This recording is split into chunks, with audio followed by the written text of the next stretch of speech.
I think I was gonna faint kasi super nahilo na ako. Don't look down.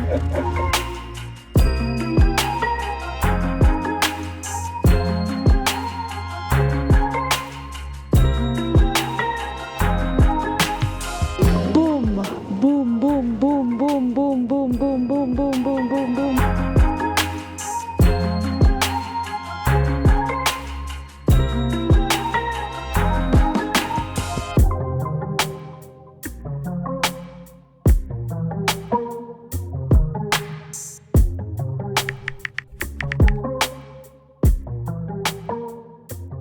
Good morning from my super dry face and dry lips. Tomorrow ang last day namin here in Switzerland.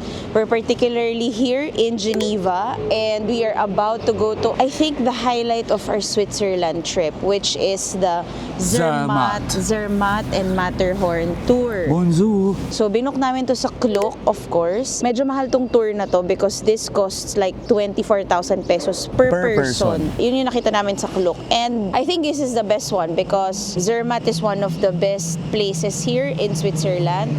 And ang titingnan natin na mountain dun is the Matterhorn, kung saan inspired yung Toblerone. So makikita natin yan later. So ito yung, dito na kami sa Geneva bus station. This is the Geneva bus station. Ayan, buong ano na yan. And then it's just like 10 minutes away from where we live.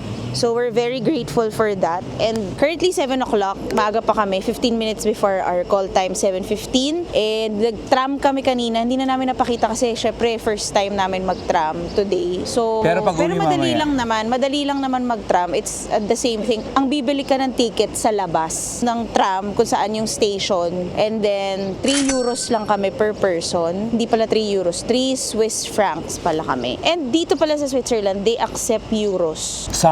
Some pala accept euros. Tsaka pagka pupunta ka dito, kailangan meron kang budget for CR. Lagi ka dapat may coins. Yun talaga yung natutunan namin. 1 euro usually ang CR dito. Okay, so this is our tour van from Swiss Tours in partnership with Klook. Feeling ko kami lang yung nandito. So parang sana hindi lang naman Or kami baka yung... may tao pa dun sa loob. Kasi baka nga. meron Kasi yan silang yung parang office where you can have CR and coffee. Yeah, ito yung office nila. Swiss Tours, Ski Tours. Yan, dyan ang meet up. Tapos yung driver namin na-meet na namin kanina kasi siya yung nagda-drive neto.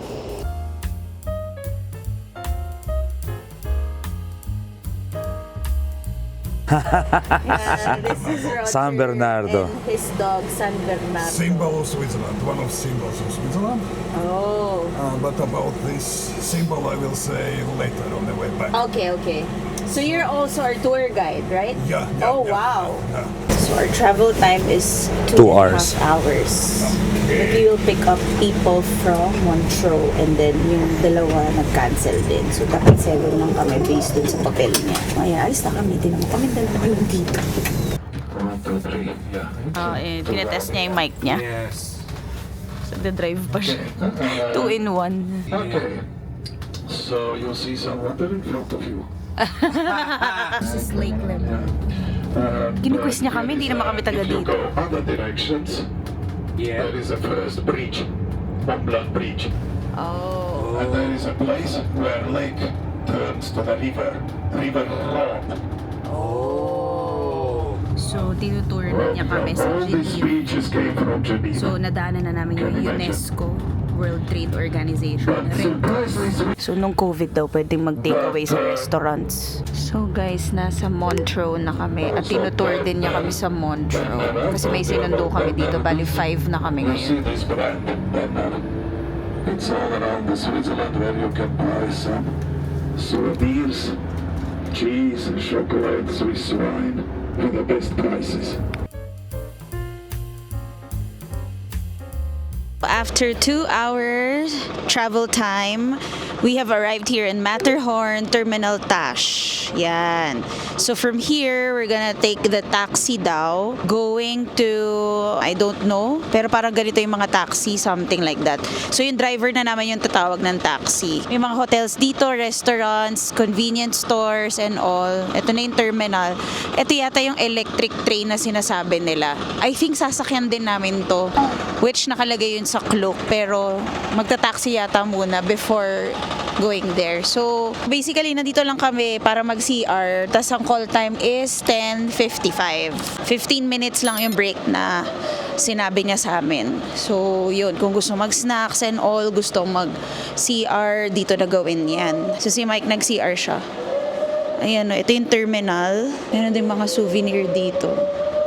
Yan na kasi yun eh. This is it. That's the Matterhorn. Yan yung inspired ng Toblerone. So ito yung terminal ng train. Ito yung electric train. So magda-WC muna ako, which is the toilet. Ang WC pala ay meaning ay water closet. Pero ang weird, no? Toilet kasi siya, tas water closet. Even sa Jerusalem, sa Israel, when we went, WC din tawag sa mga toilets. So guys, this is the train station going to Matterhorn. Tapos ito daw yung best view of the Matterhorn when you use this train. Actually, itong train na to or your shuttle na to, kasama na yan sa bayad namin sa Klook, which is a good thing kasi all-in na yung kinuha namin na ano, para wala na kaming extra na babayaran or anything. Pati yung cable car namin going up to the top of Matterhorn. Hindi pala top. Hindi ko alam kung top na top siya eh. Pero yeah, kasama na rin sa bayad namin. So, ito yung mga galing doon. Parang ang dami nilang dala. Kasi nag-ski sila. Ayan, meron ng magnets. Magkano kaya?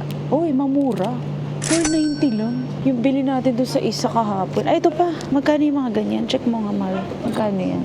790. Ganun din. Same price. Ito, maganda oh. Magkano yan? Tingnan mo. 790. 790. Ay, maganda yan. Marami pa oh.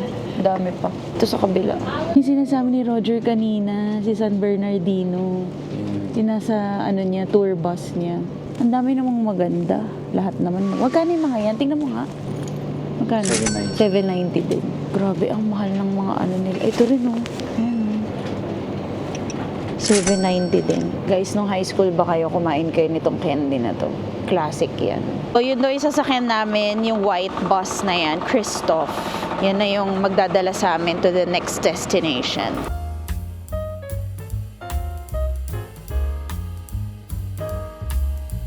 Look at this, guys. Wait, saan yung mic ko? That's the Matterhorn. Sumisilip na siya. So, we are in the town of Zermatt. Ayan yung cable car going up. And ang dami naming trivia later. This village, Alpine Village, is actually car-free. Only electric taxis are here. Punta kami ng cable car ticket. Pero meron na kami. Ayan na. Ayan na siya. Pinapatingin sa amin to. Actually, pwede kang mag-ski and then mag-cross from Switzerland to Italy through ski. Basta pwede ka mag-cable car. Dala mo yung ski mo and all. Yan yung route. Hanggang doon sa pinaka-Matterhorn, sa pinaka-tuktok. Yeah, we will go together. Yeah, we can go together. Matterhorn Express. Let's go. I'm not good with cable cars. Yeah, So he's afraid. Yan na naman si Mike. Ganda. Wow. Ang taas na dabing. Don't look down, don't look down. Don't look down. Don't look down. Look at the Matterhorn there. Hi. This is the third stop, and you can see it already. Wow. Okay, guys, so our cable car stopped. So what now? So imagine people skiing here. It's so narrow. We will change cable cars. Mas malaki na yung cable car para sa mas mataas na part. This is the Matterhorn Glacier Ride. Ito yung station for that. Trockennerstedt. So kasabay namin yung mga nagsiski dito sa... Kasi ang dami nito. Malaki tong cable car na to.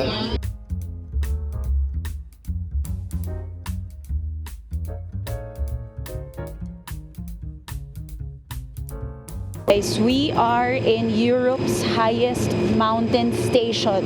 Mas mataas pa kami sa clouds. Welcome to Matterhorn Glacier Paradise. Merong restaurant and souvenir shop. Glacier Palace there. And then viewing platform. Kaso, sarado yung viewing platform. Yun yung may cross. And then may cinema lounge here. May pa-music pa eh. May thrill eh. Naririnig nyo ba yun? This music is helping, you know? Wow. Nakaupo kami dito sa parang cinema chair. Ang lamig! Tapos merong screen dyan sa harap mo. So ito yung feels. Ayan, parang mini pods. Okay, tingnan nyo sila guys. Skiers. We are on top, above the clouds.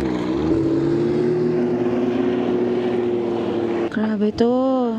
So, pwede kang umupo dito. Tapos mag-sightseeing ka.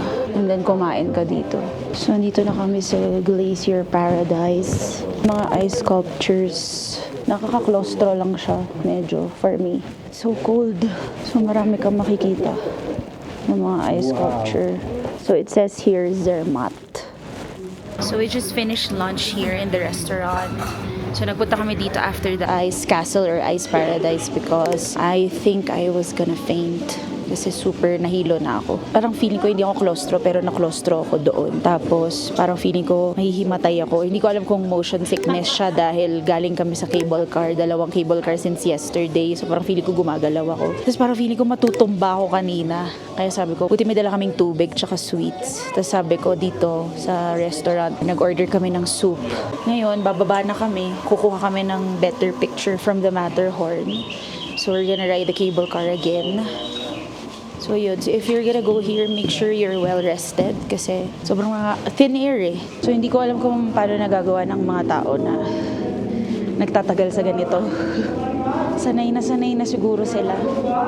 I think we are like 13,000 feet above sea level. And sobrang thin air na dito. Tapos, grabe. Iba yung feeling. Pababa na kami guys. Finally, we made it. We made it to the top.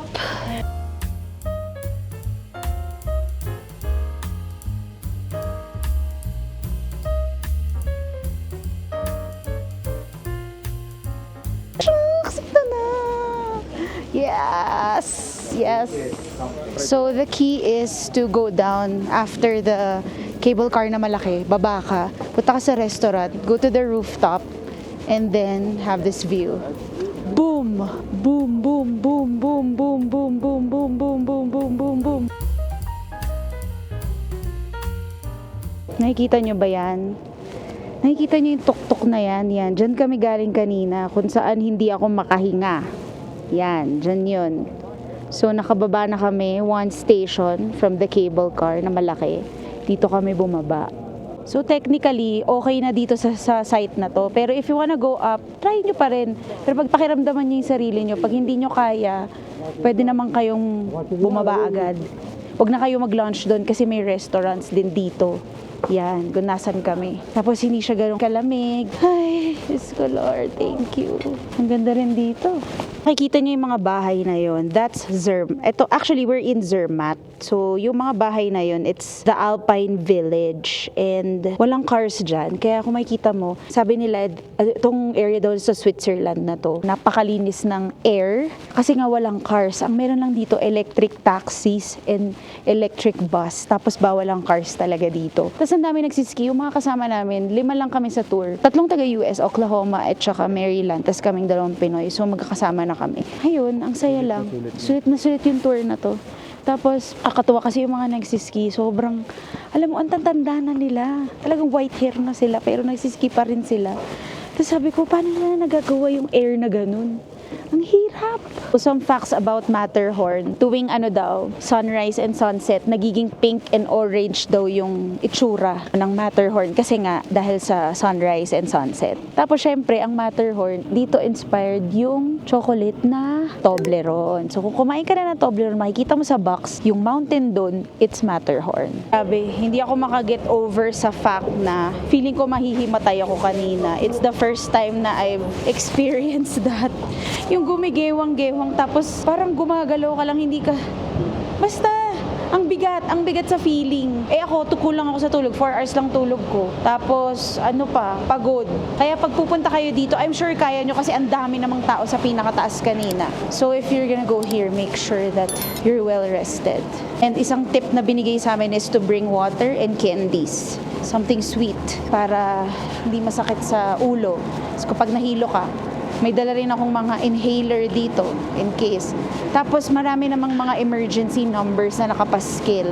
Kasi siguro talagang normal talaga yun kasi nga low oxygen area, very thin air. So yun, dito kayo sa Trockentersteg. Yeah, diyan kayo magpe-picture. Sasakay na ulit kami ng cable car.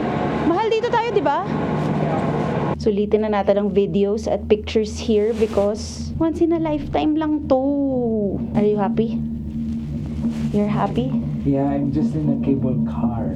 Yeah, but you just rode the cable car yesterday. Napakahaba nito. Parang mga 30 minutes tong ride na to. Kasi napakahaba. Ito yun yung dami nagsiski sa baba. Oh. Ay, grabe siya. Oh. Snowboard pala. Sabi naman tong mga to. Ang gagaling naman nila. Yung mga nakasabay namin taga-Canada. Dito daw sila sa Zermatt nakastay kasi ilang araw na daw sila nagsiski.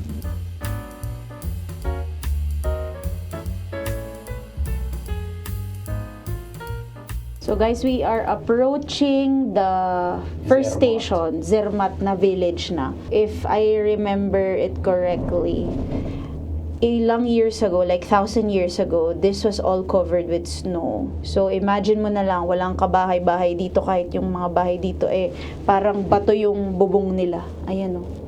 Parang bato yung bubong nila. Hindi ba parang bato talaga? Bato ba talaga? O baka itsura lang yan ng ano? It's a stone.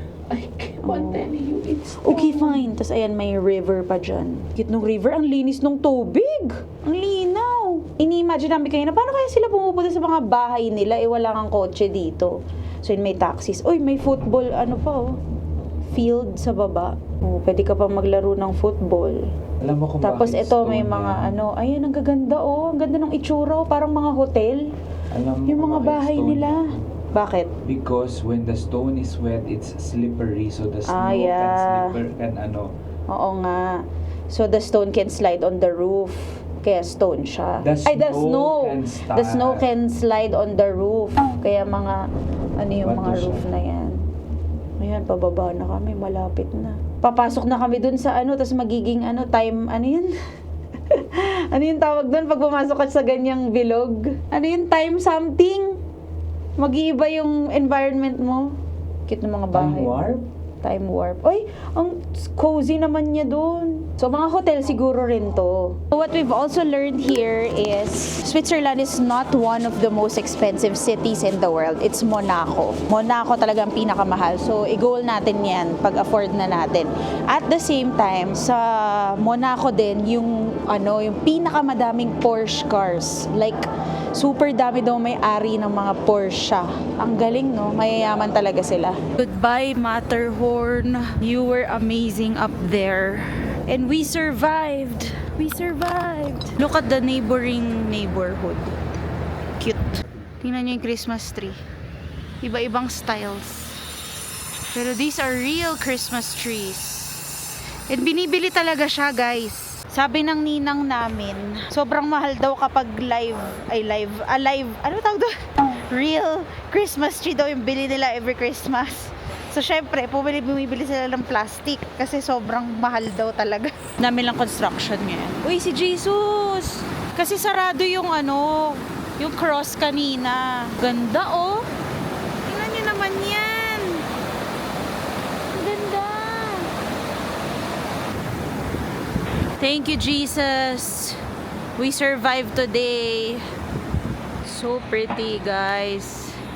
Dami ng construction, pero ang gaganda. Para ka nasa Baguio. Cute ng bahay. Wow, this neighborhood. So nice. And even this one. Ayan o. Grabe, ang gaganda. Wood lahat. Wood and cement. Ito na yung church. Diba? May church sa Alpine Village. Ito yung sinasabi ni Tita Vivian na uso yung mga chalet. Yan yung mga mini chalet. Chalet. My love, it's chalet. Sorry, di ko naman alam i-pronounce. Oh, mamaya, bash niyo ako, binash na ako ng asawa ko, ah. Di kita binas, kinorek ko. Oh, well, totoo naman yun. Kaya pala yan yung mga ref magnet kasi yan yung mga itsura ng mga hotel and bahay dito. We're in the church now. I hope it's Catholic.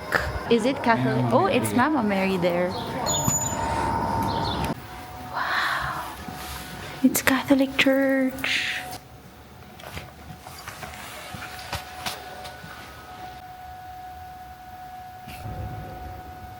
Tingnan nyo guys, may mga artwork yung mga kids na nakapaskil. Tapos yung mukha nila nakapaskil din. Cute. Tapos yung mga artworks nila nakapaskil din dito. Oh, so nice. Siguro nandun siya sa Blessed Sacrament. Ayun nga siya. Ilawan ng kandila. Nakakatawa, mayroong isang balde ng holy water dun sa loob. Cute. Ano pangalan ng church? Ito ba? St. Mauritius. Magkano? Ay, mas mahal. Mas mura dun sa isa. Ay, maganda to. Ito na lahat to. 7. Ayan, bilhin mo na yan. Sana may zero na talaga. Wala na, nakalagay naman may Zerma to. Ayun. Alala ko tuloy si Justin C. Nangongolekta siya ng mga food magnets. So, ito yung kinain namin nung first night. Fondue. Tapos may mga cheese. Ang ganda din ng mga nila. Ayan. Shot glasses. Cute mugs. Ganda. Puzzle, oh. Puzzle memo game. Ang cute nito, oh. Meron ding mga chalet. Meron ding airplanes. Tsaka may San Bernardino. So ito, pwede ka maglakad sa Zermatt Village. May museum dito, Matterhorn Museum. Hindi na namin pupuntahan yan. Ito yung church. Hindi namin alam kung anong pangalan. Research ko na lang later. Cute ng mga chalet. Tapos may mga shopping district here. So nandito kami sa Lindt, of course. It's Swiss chocolate. Pero bumili na kasi kami ng mga chocolates kaya hindi na kami mamimili pa dito. Pero gusto ko lang pakita sa inyo kung gaano karami. 66 franc ang isa. I remember when we went to Australia sa Lindt Factory. Nag-order kami ng hot choco. Kasi masarap talaga yung hot choco dito. Kasi nag-hot choco rin ako sa Australia na Lindt. So, yun talaga masasabi ko. Masarap talaga ang Lindt. Tapos, nung nasa Australia kami, parang kukuha ka ng plastic, pupunuin mo yun as many as you want. Isisiksik mo talaga siya. Parang ganito. Ayan o, bag or box. Kukuha ka ng ganito, pupunuin mo yan ng kahit ano dyan. Ayan, tapos isa lang ang presyo niyan. Ayan o, $6.50 per 100 grams. Pag gift box, 2 francs. Pero hindi na kayo magaganyan kasi bumili na kami sa supermarket ng mas mura. Kasi syempre medyo mahal dito dahil tourist spot siya. Pero yan yung ginawa namin sa Australia, sa Lindt Factory. So pwede nyo rin yan gawin kung gusto nyo mag-uwi. Ang downside lang, napakainit sa Pilipinas. Kaya pagka ilan yung bags namin na binili? 4 sa Australia nun. Tapos yung 4 na yun, tunaw siya. Yun pa yung mga chocolates. It's so good. Yeah. Yeah. So, $5.95 to. Classic. Meron din silang dark chocolate. Grabe. Sarap. Pwede ka rin kumain dito. Maraming restaurants. May McDo pa sa dulo. Ganda. What a neighborhood. Last minute pasabay kami dito ng Swatch. Kasi Swiss brand ang Swatch, diba? So, meron silang limited edition na basta red and blue. Ang ganda. Tapos si Miss Nice. Hi, Miss Nice. Nanonood yan. Sa mga followers natin na na-meet natin yan. Tapos naalala ko siya kasi nagtanong siya kung mura ang Swatch dito. Eh dito lang nabibili yung specific design. Buti gising pa siya, tinawagan ko siya. Tapos yun, meron na siyang Swatch from Switzerland. Pabalik na kami sa meeting place.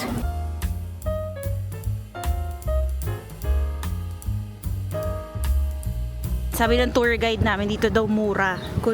Sa supermarket. So, kung bibili ka ng water or snacks, dito ka na lang daw bumili sa dinner. At mag-dinner ka na rin dyan. Naglilinis pa. Nililinis yung floor. We are back in the bus. So, it means sleeping time. Nasa tram kami ni Mike. Ayan siya. Pauwi na kami. So dito, hindi ka magtatap ng ticket kasi bibili ka dyan ng ticket. Yan. Ang sarap ng feeling na hindi ka takot sa gamit mo. Diba? Ang sarap sa feeling na hindi ka praning sa gamit mo.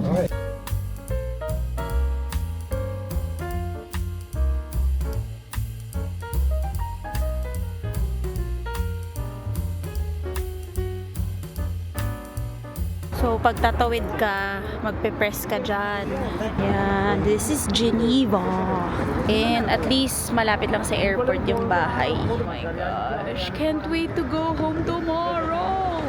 Pero may one last tour tayo dito around Geneva lang. Itutour nila kami bukas, nila Ninong at Ninang. We are going to UN, United Nations. Bakit nga ba significant yung United Nations dito? Well, kasi ito yung United Nations na nagre-represent ng buong Europe. Oo, yes. Tsaka So, Geneva talaga yung pinili nila. Yes, kasi after the World War I, in accordance with the parang treaty together with President Wilson ng United States before, nagkaroon sila ng parang 14 steps on how to not repeat the war anymore. Yeah. So isa Yun yung sa mga sabi ni steps Roger nila, kanina. yeah, so isa sa mga steps nila is to actually create offices that will help and sustain the countries. Nag-create sila ng mga offices within the yung parang may mga peace treaties na mga countries. Isa si Switzerland sa mga napili. Tapos si Geneva, sa Geneva sila naglagay. Kaya hanggang ngayon, nagko-commemorate pa rin sila ng presence tsaka ng respect nila sa President ng United States. Hindi si ano ngayon, pero yung dating President. Dating President, si Wilson. Which is Wilson. Okay guys, this ends our vlog for today. We'll be spending time with our ninongs and ninang. And thank you for watching. I hope you're liking this series. And malapit na tayong matapos. Next country naman na tayo. So I hope you keep watching and commenting and liking and subscribing as well. And sharing this video to people, most especially if you know people who will go to Europe. So yun lang. Thanks guys. Love you. God bless.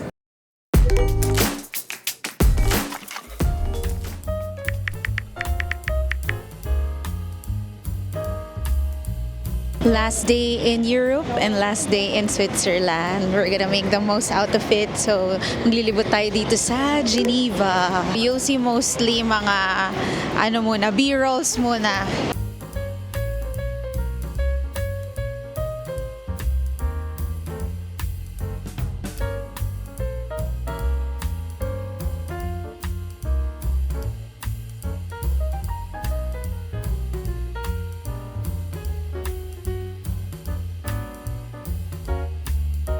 So we are here in Geneva's powerful landmark. It's the fountain na 140 meters ang taas niya. Ang taas niya oh. Kita-kita siya kahit nandun kami bago kami sumakay ng bus. Jeu de Genève. Ayan ang pangalan niya. Guys, ang cute may swan. Ayan oh. Sige, lapit tayo. Ang linaw ng tubig. Tingnan nyo naman. So ayan ang symbol of Geneva. The fountain. So maraming nagpipiknik dito. Nagre-relax lang with the view. So dito sa park na to, makikita mo rin yung Alps and sea views. So very relaxing. Kaya ang daming nagtumatambay dito. So it's really the symbol of Geneva. Kaya yung mga ref magnets, may mga ganito. May fountain.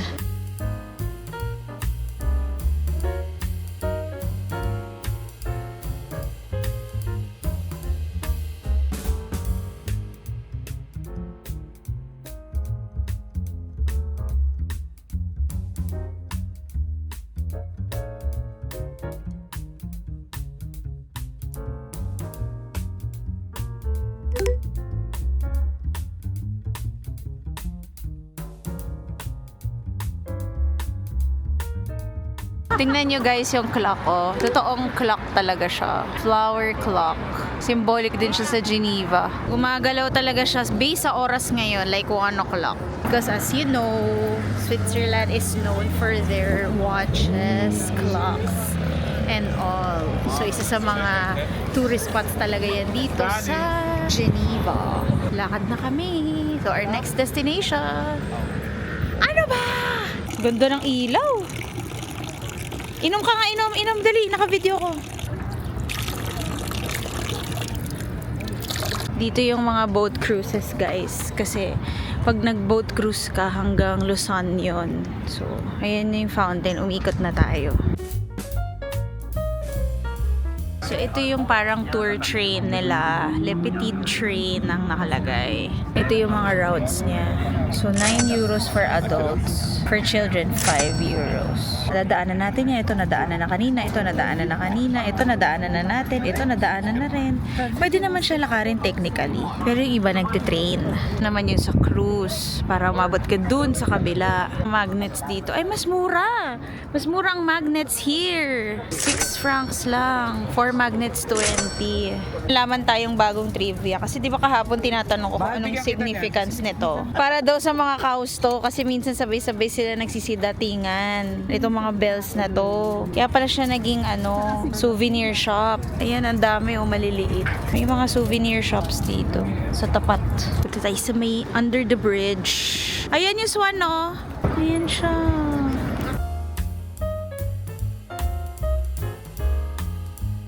Look at that swan. Super laki. Uy, pansinin mo naman ako. Hi. Hi. Linaw. Sobrang linaw ng tubig. Ang cute mag-swim ng swan. Uy, pakitaan mo yung swimming mo. Ganito lang siya mag-swim mo. Goo! Tapos paglilipad, na siya. Ay, nagtatago. Tatago siya. Itong isa, hindi nagtatago. Isa naman, tinan mo. Ano yung taka? Nagpapahinga siya. Papahinga. Ayan, ang ganda. Yung isa nakabuka, oh. Ito, nakabuka yan, tumitingin. Sabi ko, I can sit here all day and watch the swans. Cute-cute nila. Wala kasi sa atin yan. Meron tayong swan sa Baguio. Yung sinasakyan. Yung malaki. Yung malaki.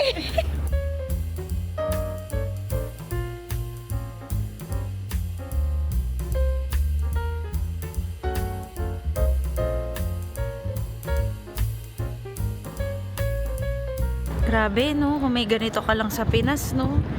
Walkable parks, good transportation system. Kaya wag kayo bumoto ng korap. Let's eat here. Dito na kami sa loob. Tapos busy siya, oh. Busy. Busy ka? Dalawang boxes na lang. Ting food. Chicken. They have the best chicken daw. And then fries. Super generous gelato. Isang scoop lang yan, oh. Magkano yung ganito? 5 Swiss franc.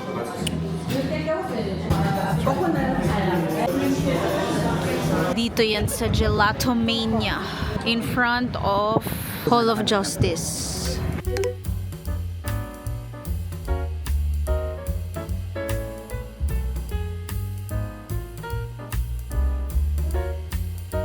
This church daw used to be a Catholic church, but now it's a Protestant church. I will research about this. Cathedral St. Pierre, the old town of Geneva.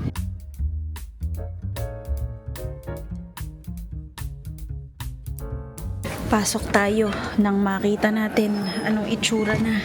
So parang related sa political move kung bakit siya naging Protestant church. Pressure ng mga tao. Pressure ng mga tao or community dito sa Geneva. So yun. Ganda ng tunog. Wala na yung mga santo.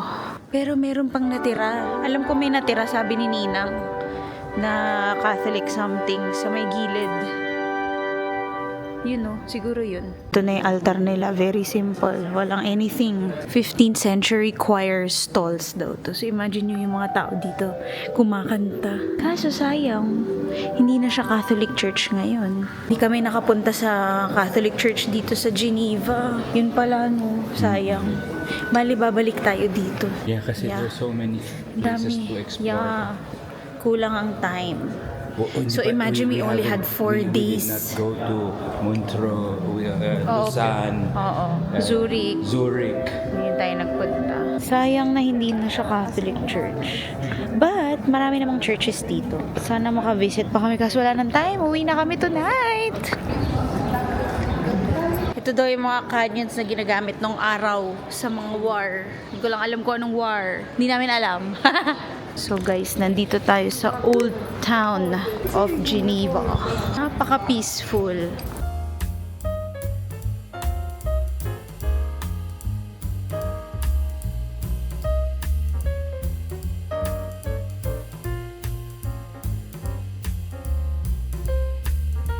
Guys, we're going home. We're finally going home.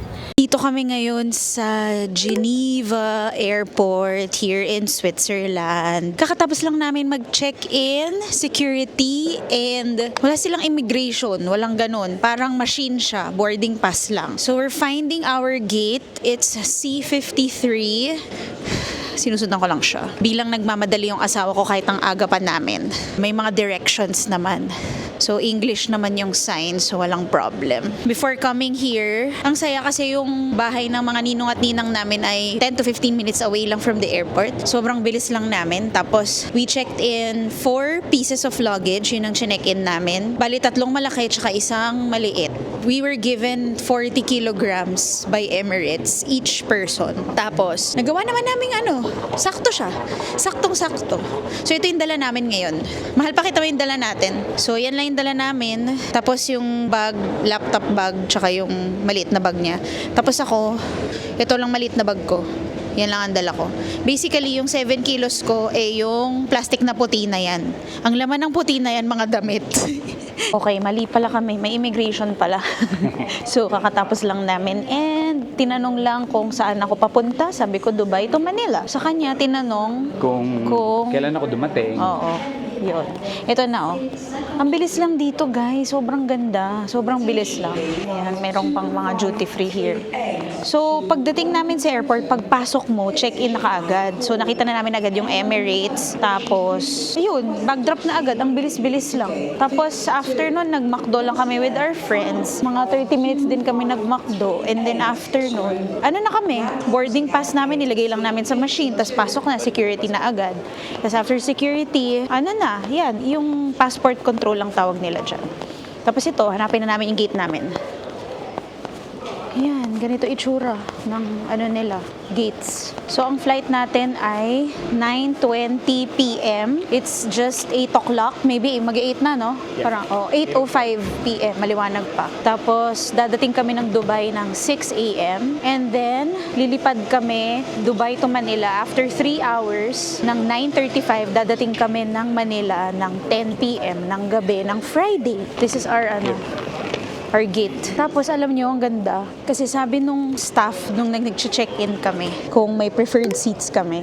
Kasi apparently, hindi pala puno yung flight. So, nilagay niya kaming dalawa sa aisle, yung gitna. Yung aisle, yung magkabila, wala daw kaming katabi. So, sana nga, wala kaming katabi para mas comfortable kami, mas maluwag, tapos mas makatulog kami. Para sleeping time, dapat makatulog kami ngayong flight na to. Para sa next flight, gising kami. Para pagdating namin ng Pilipinas, since gabi yun, sleeping time, na para di kami mag-jet lag. So, sasabayan namin yung oras.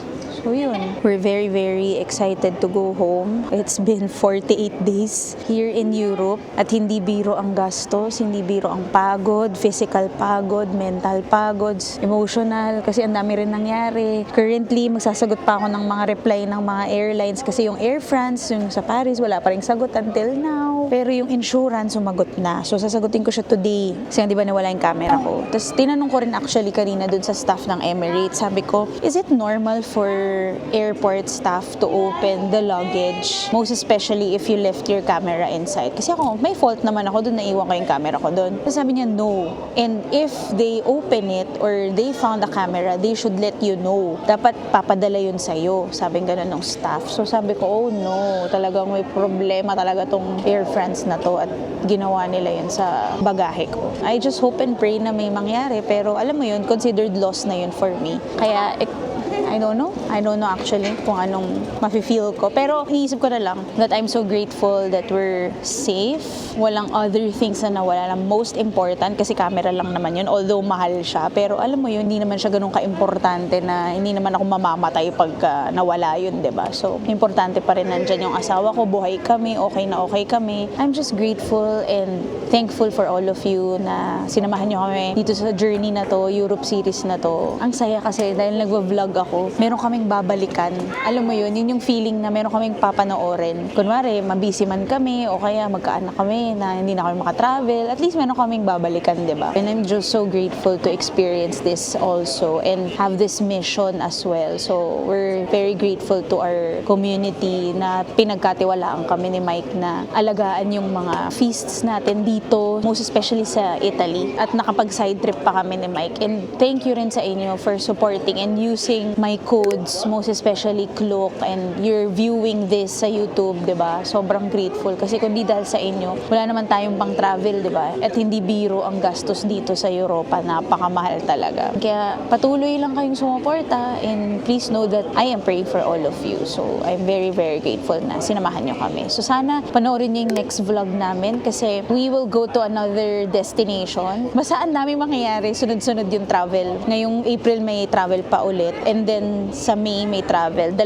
travel sa May. Ang meron pang plano, August at saka September. Tas October birthday ko. Piniisip ko pa kung saan ako mag-birthday pero gusto kong mag-travel. And then November for sure meron din yan. And December, which is birthday ni Mike. Ang gusto naming family ulit kami. Family travel ulit kami. So, yun, abangan nyo. I'm not gonna gatekeep things but I'm gonna be generously sharing everything with you. So, thank you for joining us here in our Europe series. Mahal, pasalamatan mo sila. Sinamahan nila tayo sa Maraming salamat sa for Europe joining us in this Europe series. We hope and pray na sana we were able to contribute dun sa excitement na pwede ninyong makuha, especially if you will be traveling to Europe, lalong-lalo na sa Rome. We hope that we were able to share good places and good churches to visit and then yung mga good food na pwedeng kainin. So maraming salamat and please keep on supporting my wife in our travels.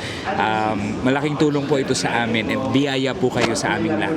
Maraming salamat. Thank you guys. God bless. See you in our next vlog.